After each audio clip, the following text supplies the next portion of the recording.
This morning, President Trump went after the Mueller witch hunt, tweeting, quote, "The appointment of the special counsel is totally unconstitutional. Despite that, we'll play the game because I, unlike the Democrats, have done nothing wrong." All right, here with all the legal commentary. I call him the Great One. He's the host of CRTV's Levin TV, the host of Life, Liberty, Levin, the #1 show on Sunday nights at 10 here on Fox News. The Great One. All right. The idea that a president can be indicted, I want you to deal with that. I want you to deal with the idea of pardons. I want you to, because this is your wheelhouse, Mark, and the idea that the president's done anything wrong. I see you've got your papers and you are prepared, sir. Go. All right, #1, this indictment issue. The president can't be indicted according to the United States Department of Justice, the two memos that they put together. This has been the position of the Department of Justice for almost half a century. Mr. Mueller is an inferior employee in terms of the Department of Justice. He works for the Department of Justice, and he must comply with the policies of the Department of Justice. So even putting aside the constitutional issue, he can't defy the Department of Justice and bring an indictment. I believe they already understand that because they watch your show. Constitutionally, we know he can't either because of the arguments laid out by Republican administration and Democrat administration. In other words, you can't cripple the President of the United States. He's the most powerful man in the federal government, and expect him to have his due process constitutional rights properly defended at the same time. No president's been indicted, and there's a reason for that. No president's ever been brought before a federal grand jury, and there's a reason for that. Perhaps Mr. Mueller is the one who is the tyrant, not the President of the United States. Now, the Appointments Clause of the Constitution, President Trump didn't write that. Last time I checked, the framers wrote it, and it was ratified by all the states.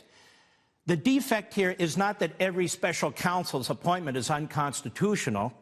Every special counsel's appointment is not unconstitutional. This special counsel's appointment is unconstitutional because the Deputy Attorney General, Mr. Rosenstein, hasn't educated himself about the Appointments Clause. He does not have the power to substitute his will for the President and the Senate. The President nominates principal officers to the United States Senate, and the Senate must confirm.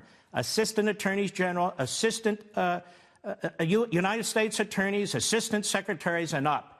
The problem is Mr. Rosenstein conferred so much power onto this special counsel. No specific criminal statutes, no specific individuals, really, and his oversight is so passive and so limited, as he promised he would keep his hands off of Mr. Mueller, that he's created an unconstitutional special counsel. And I believe if the president challenges that one day, he will be successful. Now, the pardon power. You know this memo they keep referring to on Capitol Hill, Mr. Schumer, of all people, it's 2.5 pages long. It's page 1, page 2, page 3. See my X's? Those are the irrelevant parts of the memo that have nothing to do with what's going on today. See the circle? That's it. And there's one sentence in this whole thing. Under the fundamental rule that no one may be a judge in his own case, it would seem that the question should be answered in the negative. That is, whether the president can pardon himself. This is not a legal document. This is a joke. Do you see all the footnotes here? There aren't any. You see all the case law here? There isn't any. It's a novel question because no president's ever been indicted. So why are we even discussing this pardon power? Because the New York Times, one of their reporters in one of the highlighted sections of their phony article based on the leaked letter puts in there, is the president saying that he can pardon himself? Of course the president can pardon himself. Here's the language in the Constitution, Article 2, Section 2. The president has the power to grant reprieves and pardons for offenses against the United States, except in cases of impeachment. Do you hear anything there it says, except in the case of the president?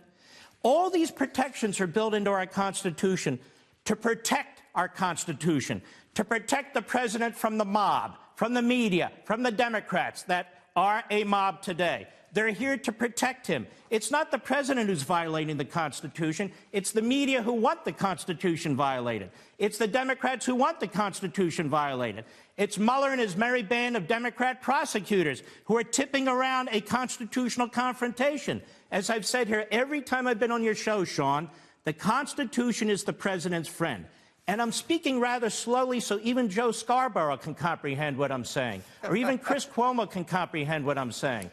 The president is in this position because of what Mr. Rosenstein did. He created an unconstitutional monster who is threatening to bring the president in front of a federal grand jury, which is unconstitutional and has never been done, with this notion of obstruction of justice when he exercises his prerogatives as president because they want to indict him, which has never been done. The only way to remove a president of the United States is the old-fashioned way, through the Senate, and that's it. And so it's not the president who is the thug, it's Mr. Mueller who's the thug. It's not the president who's the incompetent, it's Mr. Rosenstein who's the incompetent. And they can mock the president and his attorneys all they want. If they show up in the Supreme Court, I'm betting that the president and his attorneys win. And you are saying the Constitution is on the president's side, and he needs to take it, and his attorneys need to take it all the way. Last point. I am saying, whether it's the Appointments Clause or the pardon power or the issue of indicting a president of the United States, he is right on his tweets, and he's making the people who are criticizing him look like fools. I would say this, and I've said it before. Where the hell is the United States Congress? The Republicans control it. They need to hold hearings. They need to ask Mr. Rosenstein why he didn't recuse himself since he recommended that Comey be fired. They need to ask Mr. Mueller about those memos out of the Justice Department. They need to ask Mr. Mueller what authority he has to drag a president in front of a federal grand jury or subpoena him. What authority does he have to even contemplate indicting a president? And how is it that he hasn't violated the Appointments Clause of the Constitution? Congress has a role, for crying out loud. They're Article 1. They were created first in the Constitution. They don't have to sit back and watch all this. They need to get involved in it. All right. That's why I call you the Great One. Mark, so important we get this right. Our constitutional republic depends on it. You can see him Sunday nights. Don't miss it. Watch Mark's show, Life, Liberty, Levin, every Sunday. #1 show on cable right here on Fox.